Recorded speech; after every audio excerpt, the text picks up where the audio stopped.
The main objective of the workshop was to set up composite sites as part of a circular economy initiative. The training emphasized the importance of composting to reduce organic waste, which constitutes 75% of Freetown's waste. Consultant at the World Bank, Ali Jallo, described composting as a biological process using organic materials like food waste and dry leaves that required oxygen and water.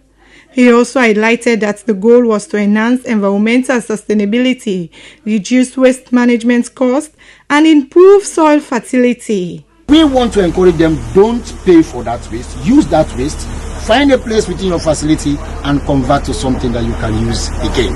For the schools too, that is where learning takes place. It is important, like people are now talking about rethinking what is being taught in schools, to also rethink the way we teach our pupils. An environmental consultant with planning and green features, Ranita Koroma, said the program aims to reduce organic waste sent to landfills, create nutrient-rich compost for local gardens, achieve cost savings in waste management, improve environmental sustainability practices, and enhancing the reputation of participating organizations as environmental responsible entities. We need water for composting. Water is very important for composting because the organisms that decomposes the organic materials, they need moist conditions, okay? They need temperature, they need oxygen, they need water for them to decompose, to act properly to decompose the organic materials.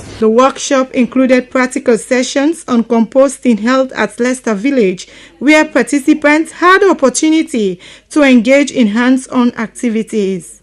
Additionally, a site visit to the Freetown Innovation Hub at Frabe College, University of Sierra Leone, allowed attendees to observe the benefits of established composting sites firsthand. Dominic Momo, one of the participants, praised the World Bank's initiatives and expressed his commitment to sharing the knowledge gained with his school and community. It has a lot of benefit because we use a lot of money on people to dispose the waste products.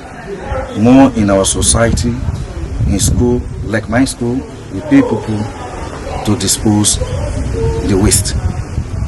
I think that if you manage your waste properly, it can bring income to you more.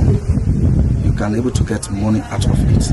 The workshop marks a significant step towards fostering a culture of sustainability in Sierra Leone, empowering individuals and organizations to take action in reducing waste and enhancing environmental health. SLBC News in Freetown, Christiana Kamara reporting.